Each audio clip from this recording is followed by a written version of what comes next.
एक कमेंट आया कि दीदी मैं 11th में हूँ, मुझे समझ नहीं आ रहा कि मैं 11th पर फोकस करूँ या 6 से लेकर 10th की एनसीईआरटी पर, और स्कूल के साथ साथ टाइम कैसे मैनेज करूँ।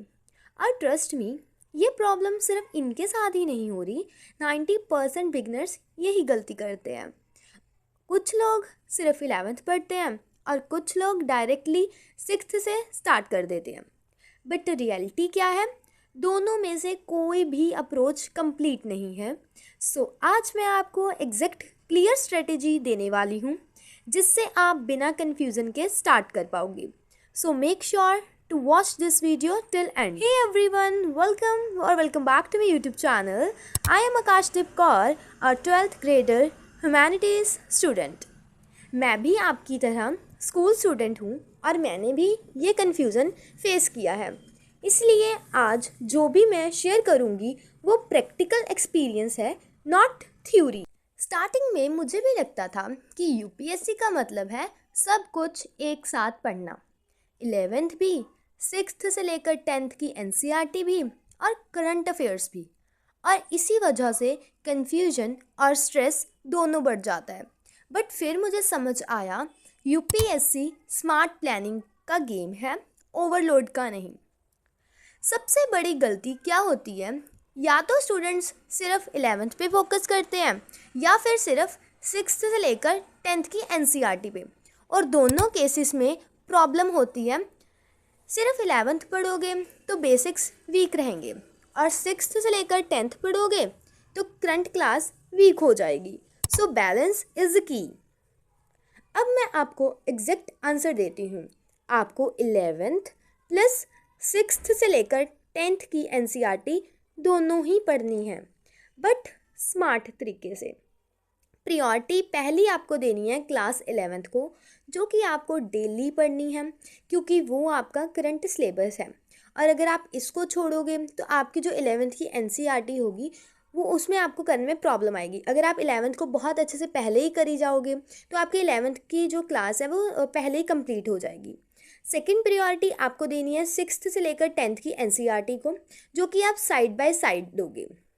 एग्जाम्पल दे रही हूँ, अगर आप डेली 1 घंटा 11th को दे रहे हो तो आपको 30 से 40 मिनट्स ही सिर्फ 6th से लेकर 10th की एनसीईआरटी को देने हैं।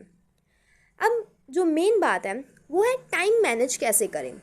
मैं आपको एक रियलिस्टिक रूटीन बताती हूँ। स्कूल के बाद आप रेस्ट करो।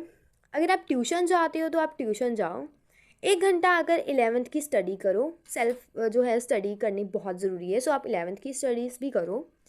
30 से 40 मिनट्स 6th की एनसीईआरटी करो, अपना होमवर्क भी करो। फिर नाइट में अपनी 20 से लेकर 30 मिनट्स तक रिवीजन बहुत अच्छे से करो।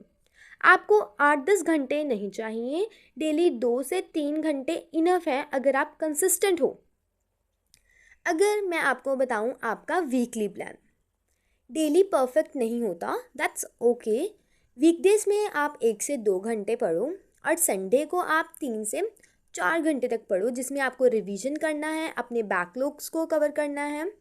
संडे को अपना यूपीएससी बूस्ट डे बना दो, क्योंकि संडे को आपके पास इतना ज़्यादा टाइम होता है, लाइक आप उसको बहुत अच्छे से मैनेज करो और अपना जो है 11th का भी कर लो और साथ ही साथ अपनी एनसीईआरटी को भी कंप्लीट कर लो। एक रूल याद रखना, ओवरलोड मत करना, कंसिस्टेंसी मेंटेन करो। अगर आप स्टार्टिंग में ही ज़्यादा पढ़ने लग गए तो बर्नआउट हो जाएगा। यूपीएससी लॉन्ग जर्नी है, सो स्लो प्लस स्टडी। जब बाकी एस्पिरेंट्स ग्रेजुएशन में स्टार्ट करेंगे ना एनसीईआरटी, तब आप ऑलरेडी उनसे 2 से 3 साल आगे होगे। जब वो बेसिक्स पढ़ेंगे तब आप रिवीजन कर रहे होगे। Don't rush, trust the process. तो अगर आप क्लास 11th में हो और कंफ्यूज हो तो याद रखो 11th प्लस 6 से लेकर 10th NCERT is the best combo. Daily 2-3 घंटे इनफ है पढ़ने के लिए। कंसिस्टेंसी ही सिलेक्शन दिलाती है, बाकी सब सेकेंडरी है। अगर आपको नेक्स्ट वीडियो चाहिए exact daily routine for UPSC aspirants और मेरा पर्सनल रूटीन चाहिए कि मैं स्कूल से आकर कैसे कैसे प्रेपरेशन कर रही हूँ, तो मुझे कमेंट कर देना रूटीन। एंड ऑल्सो गाइज, जैसे कि आप सभी को पता लग ही गया होगा कि जो भी आप कमेंट करोगे कि हमें इस टॉपिक के ऊपर वीडियो चाहिए, मैं पक्का उस टॉपिक के ऊपर वीडियो आपको बना कर दूँगी।